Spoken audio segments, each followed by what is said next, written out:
Bonjour et bienvenue sur la chaîne des Fous de Normandie. Aujourd'hui, on va s'intéresser à cette étude dont vous trouverez le lien dans la description de cette vidéo, comme d'habitude. Alors, un grand sujet de discussion en ce moment dans les médias, sur les réseaux sociaux, c'est le trouble dissociatif de l'identité.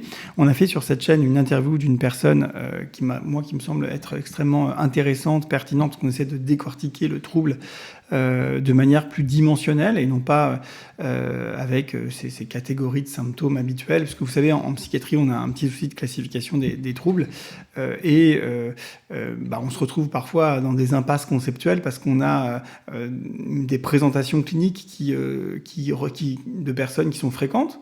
Donc on va se dire que vu que c'est fréquent qu'on ait ces symptômes-là ensemble, c'est peut-être un trouble, c'est peut-être une maladie. Et donc on va faire une catégorie de ce truc-là, on va lister les symptômes, on va dire, voilà, j'ai appelé ça tel diagnostic, je vais donner un nom, diagnostic pomme de terre, d'accord. Et parce que je remarque souvent que c'est sphérique, que c'est une sphère un peu allongée comme ça, ça a une couleur un peu jaunâtre, c'est issu de la terre, voilà. Et donc je vais appeler ça le diagnostic pomme de terre avec un certain nombre de critères que j'ai remarqués. Bon. Et donc,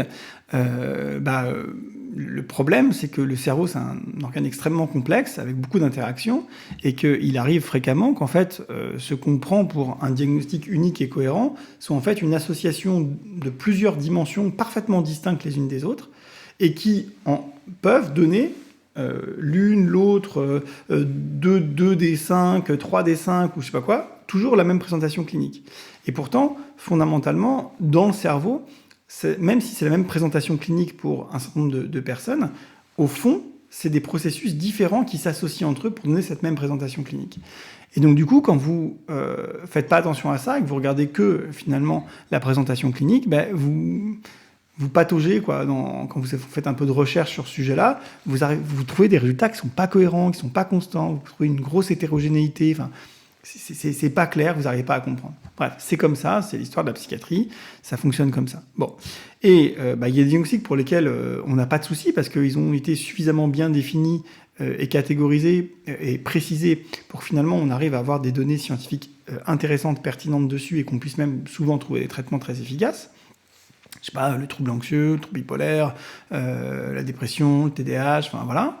Et puis il y a des diagnostics qui sont un petit peu orphelins de recherche, orphelins de compréhension, orphelins de science et quasiment toujours orphelins du coup de traitement, bien sûr. Puisque vous comprenez bien que si on ne comprend pas la science qu'il y a derrière ces symptômes qu'on perçoit, comment voulez-vous soigner les gens? C'est très compliqué. Bon. Donc, il y a des diagnostics comme ça en psychiatrie et c'est triste. Alors malheureusement, le trouble dissociatif de l'identité, ça fait partie de ces diagnostics un peu compliqués où on n'a pas la même quantité de recherche, d'informations, de données solides que pour d'autres diagnostics. Ça veut dire qu'on n'a rien, hein, mais on peut pas du tout dire que c'est satisfaisant et on peut pas du tout dire qu'on a compris l'essentiel du truc. C'est pas vrai. Par ailleurs, un certain nombre de diagnostics, même une bonne partie d'entre eux en psychiatrie en général, sont des symptômes que rapporte le patient. Voilà. Et qui sont pas forcément facilement objectivables par le docteur. D'accord ? Et donc, on n'est pas à l'abri de personnes qui vont se tromper sur leur diagnostic, vont se tromper sur leurs symptômes parce qu'ils vont pas forcément apprécier correctement ce qui se passe dans leur tête. Et peut-être, rapporter des choses qui correspondent pas tout à fait à ce qui se passe dans leur tête, sans forcément penser à mal, hein, mais ça peut arriver. Bon. Et donc, dans cette étude que l'on va vous présenter aujourd'hui, on va parler des 5 éléments qui permettent qu'on retrouve fréquemment chez les personnes ayant pensé avoir un trouble dissociatif de l'identité, mais qui, en fait, n'en avaient pas, en fait, le diagnostic n'a pas été retenu. Et voilà, qu'est-ce qu'ils avaient en commun finalement ces personnes-là. Donc c'est une étude très phénoménologique, très clinique, et qui est intéressante. Et on va voir que ces 5 points semblent relativement logiques et cohérents d'ailleurs. Donc vous allez voir qu'il n'y a rien de très étonnant. Alors quels sont-ils ces 5 points qui permettent, qui sont communs aux personnes pensant avoir un trouble dissociatif de l'identité qui en fait n'en ont pas. Le premier, c'est endorsement and identification with the diagnosis, c'est-à-dire que les personnes qui pensent avoir ce diagnostic, vraiment, c'est quelque chose qui, pour eux, est important. C'est quelque chose dans lequel ils se reconnaissent vraiment fortement. Ils sont très impliqués dans la reconnaissance du fait d'avoir ce diagnostic. Ça, c'est le premier point.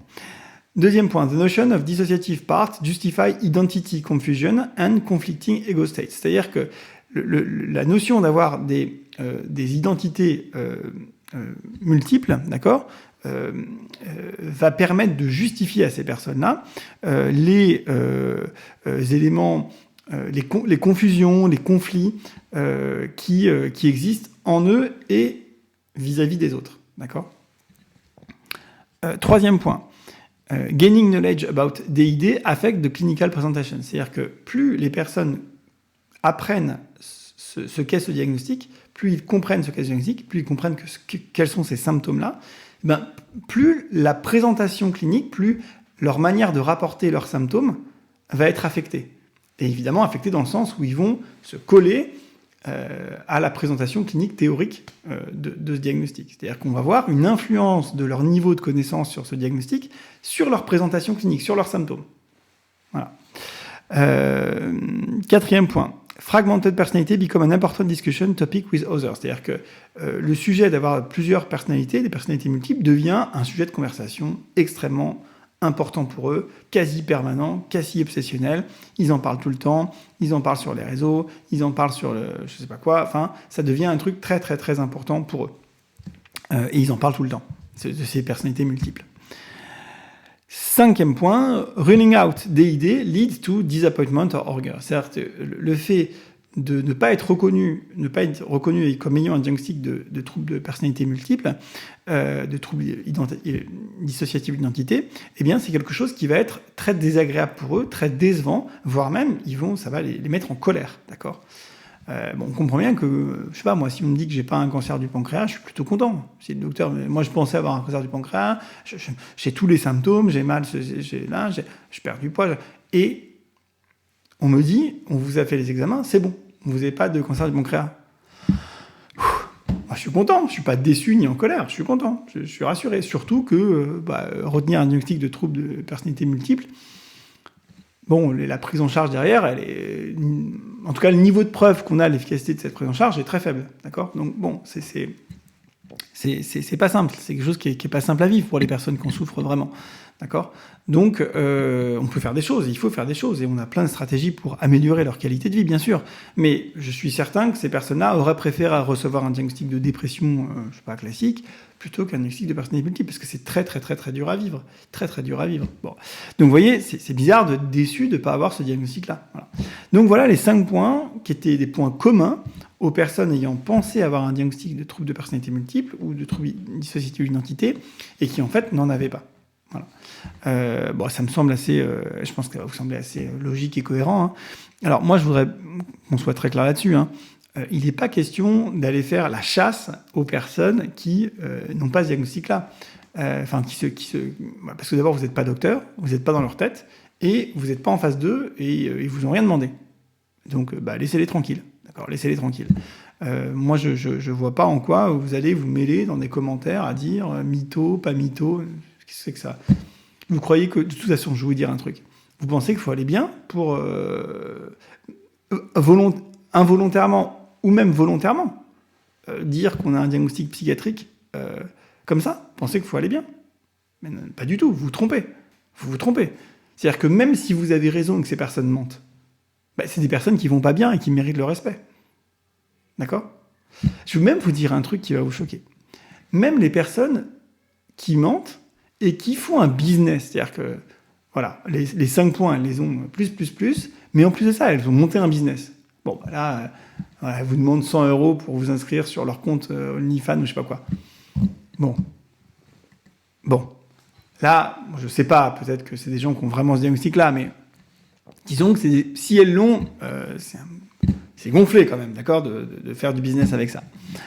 Et même ces personnes-là, quand on en est au point de faire un business avec un diagnostic psychiatrique et son diagnostic psychiatrique, c'est inquiétant. C'est des gens qui vont pas bien.